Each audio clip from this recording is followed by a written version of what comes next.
बिस्मिल्लाहिर्रहमानिर्रहीम। नाज़रीन अस्सलाम वालेकुम। ईद पर खाना ज़ायकेदार बनाने वाले टोटके। खस्ता कबाब बनाने के लिए अगर कबाब खस्ता बनाने हों तो इसमें पकाते वक्त प्याज ना डालें, बल्कि मसाले में बारीक कटी हुई प्याज शामिल करें। इसमें थोड़ा सा चावल का आटा और एक खाने का चम्मच दही मिलाकर टिक्कियाँ बनाएं। कबाब इंतहाई मज़ेदार और खस्ता बनेंगे। सालन में मिर्चें कम करने के लिए अगर सालन में मिर्चें ज़्यादा हो जाएं तो एक प्याज तलकर अखबार पर फैला दें। थोड़ी देर में प्याज खस्ता हो जाएगी तो उसको सालन में डाल दें और एक नींबू का रस डाल दें। इस अमल से सालन में मिर्चें कम हो जाएंगी। बिरयानी के चावल देचकी में ना लगें।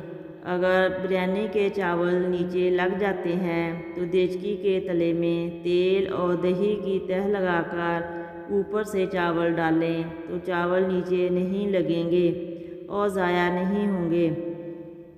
जायकेदार खीर बनाने के लिए खीर बनाते वक्त दूध बहुत जल्द नीचे लग जाता है। इस लगे दूध से खीर का जायका ख़राब हो जाता है। जब भी खीर पकाएं तो पहले बर्तन में थोड़ा सा पानी डालकर उबाल लें और फिर पानी फेंक दें। फिर इस बर्तन में खीर पकाएं तो दूध नीचे नहीं लगेगा और खीर नहायत मज़ेदार बनेगी। निखरे चावल बनाने के लिए चावलों को उबालने के बाद इसमें एक चम्मच तेल डालने से चावल अलग अलग हो जाते हैं। चावलों में मुनासिब मिकदार में नींबू का रस डालने से चावल सफ़ेद और खुश जायका हो जाएंगे।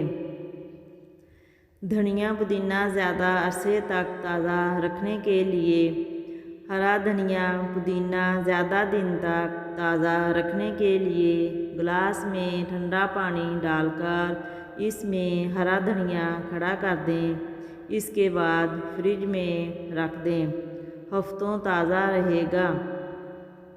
वीडियो को लाइक और चैनल को ज़रूर सब्सक्राइब करें।